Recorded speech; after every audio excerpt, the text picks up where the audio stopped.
ডিমাচা মানুহে তাৰ ভাগ নাপায় হয়নে নহয় অকল খালি হিমন্ত আৰু নৰেন্দ্ৰ মোদীৰ দালাল কেইটামান তুলিৰাম ৰঙাঙৰ নিচিনা দালাল কেইটামানে কেইটামান টকা পায় আৰু বাকী কাৰ্বি মানুহে অকল খালি সেই কয়লা ভাবিলৈ আহি থকা গাড়ীবিলাকৰ অকল ধূলিবিলাকে খাবলৈ পায় হয়নে নহয় হয়নে নহয় হয়নে নহয় হয়নে নহয় সেইকাৰণে APSLCয়ে যি অটনমাস ষ্টেটৰ আন্দোলন আৰম্ভ কৰিছে এই অটনমাস ষ্টেটৰ আন্দোলনটোক আপোনালোকে শক্তিশালী কৰিব লাগিব APSLCয়ে ইলেকশ্যনত জিকক বা হাৰক আন্দোলনটো বেছিকে আগবঢ়াই লৈ যাব লাগিব আৰু মই আপোনালোকক কথা দিছো আপোনালোকে যেতিয়া গুৱাহাটীলৈ যাব গোটেই কাৰ্বি আংলঙৰ মানুহে আন্দোলন কৰিবলৈ দিছপুৰ ঘেৰাও কৰিবলৈ তেতিয়া আপোনালোকৰ লগত অসমীয়া মানুহৰ প্ৰতিনিধি হিচাপে ময়ো আপোনালোকৰ লগত থাকিম আপোনালোকক যদি হিমন্তৰ পুলিচে গুলিয়াই তেতিয়াহ'লে ময়ো বুকু পাতি থিয় হ'ম সেইকাৰণে মই APSCৰ চেয়াৰমেন APSCৰ সভাপতি APSLCৰ সভাপতি জনছ ইন্টি কাটাৰ ডাঙৰীয়া ক'ব খুজিছো যে অকল ইলেকশ্যনত লাগি থাকিলে নহ'ব ইলেকশ্যনত লাগি থাকক কিন্তু তাৰ লগে লগে ডাঙৰ ডাঙৰ বিশাল বিশাল ৰাজনৈতিক সমাৱেশ আৰু ৰাজনৈতিক আন্দোলন আমি গঢ়ি তুলিব লাগিব যাতে এটা নিৰ্দিষ্ট সময়ৰ ভিতৰত কাৰ্বি আংলঙে 244A অধীনত ষ্টেট উইদিন ষ্টেট লাভ কৰিব পাৰে লাগে নে নালাগে 244A লাগে নে নালাগে ষ্টেট উইদিন ষ্টেট লাগে নে নালাগে যদি লাগে তেতিয়াহ'লে সকলো কাৰ্বি আংলঙত থকা সকলো জাতিৰ মানুহ একলগ হ'ব লাগিব কিন্তু মই এটা কথা স্পষ্টকে কৈ দিছো অকল কাৰ্বি মানুহ নহয় কাৰ্বিৰ লগতে আন কুকিকে ধৰি যিমান কাৰ্বি আংলঙত থকা জাতি জনগোষ্ঠীৰ মানুহ আছে সকলোকে ভাই ভাই ৰূপে দেখিব পাৰিব লাগিব আপোনালোকে পাৰিবনে নাই কিন্তু একেটা সময়তে কিন্তু মই এটা কথা কওঁ যে ইয়াত থকা অসমৰ ইণ্ডিজিনিয়াছ মানুহবিলাকক আপোনালোকে সকলোৱে মৰম কৰক আদিবাসী মানুহবিলাকক সকলোৱে মৰম কৰক কিন্তু বিজেপিৰ স্পন্সৰশ্বিপত বাংলাদেশৰ পৰা আহি হয়নে নহয় বেংগলৰ পৰা আহি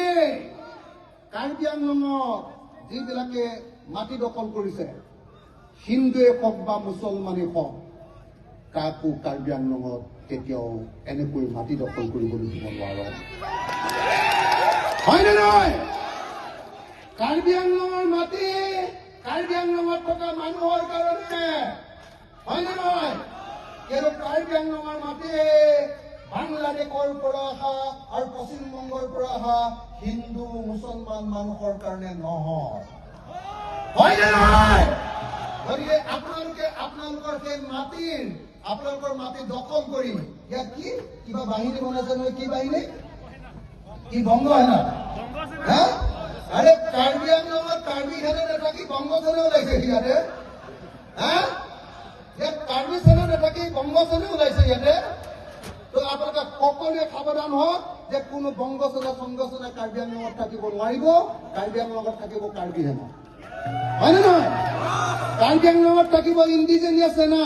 হয়নে নহয় ভূমিপুত্ৰৰ সেনা ইয়াত কাৰ্বি মানুহ আৰু অসমৰ পুৰণি খিলঞ্জীয়া মানুহৰ অধিকাৰ থাকিব ইয়াত কেতিয়াও বিদেশৰ পৰা অহা মানুহৰ অধিকাৰ থাকিব নোৱাৰে হয়নে নহয় শ্ৰদ্ধেয় ৰাইজ মই 26 অক্টোবৰ তাৰিখৰ পৰা ঘৰলৈ যোৱা নাই অকল চাৰিওফালে অসমৰ চাৰিওফালে ঘূৰি আছো ঘূৰি ঘূৰি মিটিং কৰি আছো আৰু মিটিং কৰি ৰাইজক এটাই কথা কৈছো যে 2026 চনত হিমন্ত বিশ্ব শৰ্মাক গাড়ীয়ে চাগিয়ে বান্ধি লৈ চকীয়ে টুকিয়ে বান্ধি লৈ ব্ৰহ্মপুত্ৰত দলিয়াই দিব লাগিব লাগিবনে নাই আৰু লগতে যেতিয়া হিমন্ত বিশ্ব শৰ্মাক দলিওৱা হ'ব তাৰ লগত আৰু এখন সৰু চকী আৰু এটা মানুহক বান্ধি লোৱা হ'ব কোন বাৰু কাৰ্বি আংলঙৰ নহ'ব। তুলিৰাম ৰঙাগকো একেখন হিমন্ত বিশ্ব শৰ্মাৰ কাষতে থকা চকী এখনত হয়নে নহয় বান্ধি লোৱা হ'ব আৰু অসমৰ চব মানুহবিলাকে কাৰ্বি ডিমাচা কুকি চব মানুহবিলাকে এনেকে ধৰি ব্ৰহ্মপুত্ৰলৈ এনেকে দলিয়াই দিব। হয়নে নহয় হয়নে নহয় মই সকলো ৰাইজকে 26 চনৰ নিৰ্বাচনত একো নেতাবৰ কাৰণে কেৱল আৰু কেৱল APHLC ভোট দিবৰ কাৰণে মই আপোনালোকক আহ্বান জনাইছো আৰু মই নিজে আহি 26 চনৰ ইলেকশ্যনত APHLCৰ কাৰণে কেম্পেইন কৰিম। আপোনালোকৰ ঘৰবিলাকলৈ যাম, আপোনালোকৰ গাঁৱলৈ যাম, আপোনালোকৰ চহৰলৈ যাম আৰু কাৰ্বি আংলঙৰ পৰা তুলিৰাম ৰঙাগক পাহাৰৰ পৰা দলিয়াই দিয়াৰ ব্যৱস্থা গ্ৰহণ কৰিম। হ'বনে হ'বনে নহ'ব? আৰু 2 নম্বৰ কাৰ্বি সাহিত্য শাসিত পৰিষদটো কেইটামান দালালৰ হাতত এৰি দিয়াটো ভাল হোৱা নাই হয়নে নহয়?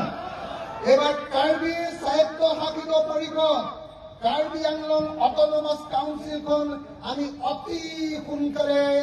অতি সোনকালে আমাৰ APHLCৰ হাতলৈ অনাৰ ব্যৱস্থা কৰিব লাগে। লাগে নে নালাগে? লাগে নে নালাগে? লাগে নে নালাগে? সকলোৱে আমি এই সাহিত্য শাসিত পৰিষদখন আনিব লাগিব আৰু আনি লৈ এইখন কাৰ্বি মানুহ আৰু কাৰ্বি আংলঙত থকা মানুহৰ অধিকাৰৰ কাৰণে কামত খটুৱাব লাগিব। কাকো দালালি কৰিবৰ কাৰণে এইখন এৰি দিব নালাগিব। হয়নে নহয়?